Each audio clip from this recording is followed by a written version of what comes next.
সুপ্রিয় দর্শক, আসসালামু আলাইকুম। আশা করি আল্লাহর রহমতে সবাই ভালো আছেন, সুস্থ আছেন। আমি মোনালিসা শেলিস কিচেনে আপনাদের স্বাগতম জানাই অথেন্টিক ইলিশ পোলাও রেসিপি দেখার জন্য। আমি আজ ইলিশ পোলাও যেভাবে রান্না করে দেখাবো, এভাবে ফলো করে রান্না করলে সবাই খুবই পছন্দ করবে। এর আগে আমি আপনাদের সাথে ইলিশ পোলাও রান্নার আরেকটি সহজ রেসিপি শেয়ার করেছি, ডেসক্রিপশন বক্সে লিংক দেওয়া আছে। রেসিপির শুরুতে এখানে 7 পিস ইলিশ মাছ একটু মোটা করে কেটে ধুয়ে পরিষ্কার করে পানি ঝরিয়ে নিয়েছি। ইলিশ মাছ বেশি পাতলা করে কাটবেন না, তাহলে ভেঙে যাবে। এবার মাছ ম্যারিনেট করার জন্য একটি মিক্সিং বলে হাফ কাপ পেঁয়াজ বাটা, 1 টেবিল চামচ রসুন বাটা, 1 টেবিল চামচ আদা বাটা, মরিচ গুঁড়া 1 টেবিল চামচ, আরও দিচ্ছি ধনে গুঁড়া হাফ চামচ, জিরার গুঁড়া হাফ চামচ, স্বাদ মতো লবণ, ফেটানো টক দই 2 টেবিল চামচ। সব মশলা ভালোভাবে মিশাবো। মিশানো হলে মশলার ভিতর মাছের পিসগুলো দিব। মাছে মশলা হাত দিয়ে ভালোভাবে মাখিয়ে নিব।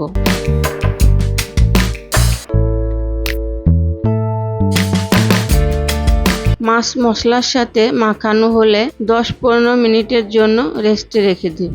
10-15 মিনিট পর ম্যারিনেট করে রাখা মাছের টুকরা মশলা থেকে তুলে নিব এবং মাছের টুকরা থেকে মশলা হাত দিয়ে ছাড়িয়ে নিতে হবে। এখন রান্না 30 মিনিট আগে 3 কাপ সুগন্ধি চিনি গুঁড়া পোলাওর চাল 2-3 বার ধুয়ে পরিষ্কার করে পানি ঝরাতে দিব। রান্নার জন্য চুলায় প্যান বসিয়ে হাফ কাপ সাদা তেল গরম করে তার মধ্যে 1 কাপ পেঁয়াজ কুচি ভাজবো। পেঁয়াজ কুচি ব্রাউন করে ভাজা হলে উঠিয়ে নিব। এই তেলে মাছ থেকে আলাদা করে নেওয়া মশলা দিয়ে ভালোভাবে ভাজবো। মশলা যত ভালোভাবে ভাজবো ইলিশ পোলাও খেতে তত বেশি টেস্ট হবে।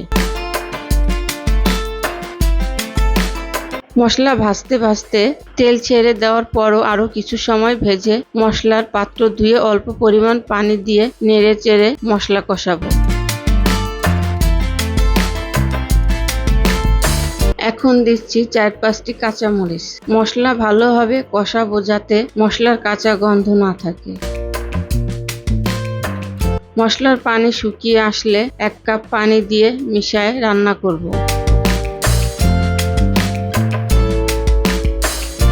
ভালোভাবে বলক আসলে ম্যারিনেট করা ইলিশ মাছ দিয়ে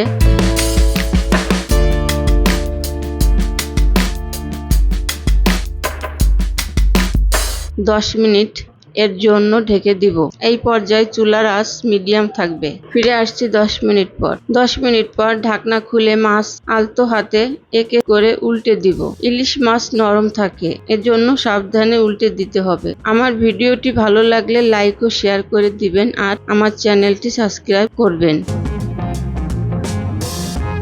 মাছের পিস সব উল্টে দেওয়া হলে আবারও 4-5 মিনিটের জন্য ঢেকে রান্না করব।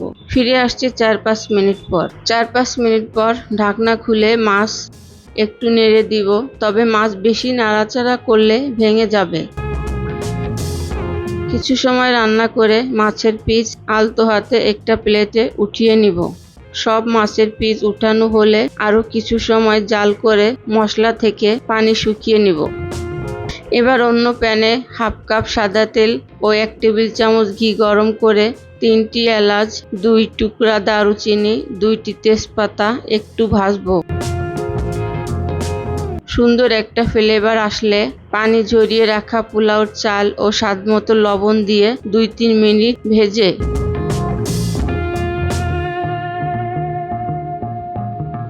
মাছের মশলা চালের সাথে ভালোভাবে ভাজবো। 4-5 মিনিট সময় নিয়ে ভাজবো। এই পর্যায়ে চুলার আঁচ মিডিয়াম টু লো এর মাঝামাঝি থাকবে।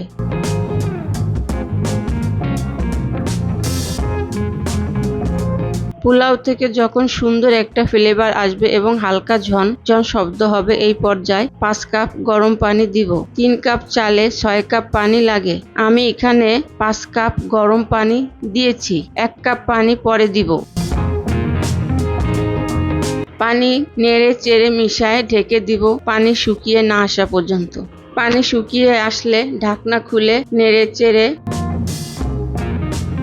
1 কাপ পানিতে 3 টেবিল চামচ গুঁড়া দুধ মিশিয়ে নিয়ে পোলাওয়ের মধ্যে ঢেলে দিয়ে নেড়েচেড়ে মিশিয়ে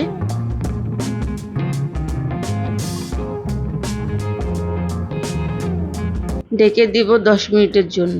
এই পর্যায়ে চুলার আঁচ কমিয়ে দিতে হবে। ফিরে আসছি 10 মিনিট পর। 10 মিনিট পর ঢাকনা খুলে পোলাও নেড়ে দিয়ে উপরের থেকে কিছুটা পোলাও সরিয়ে ইলিশ মাছের পিস দিয়ে উপরে কিছুটা পোলাও দিয়ে ঢেকে বেরেস্তা ছড়িয়ে ও 1 টেবিল চামচ ঘি দিয়ে 10-15 মিনিট দমে রাখবো। এখানে ঘি দিতে চেষ্টা করবেন, এতে সুন্দর একটা ফ্লেভার আসবে এবং খেতেও টেস্ট হবে। আপনারা চাইলে 1 চামচ চিনি ছড়িয়ে দিতে পারেন।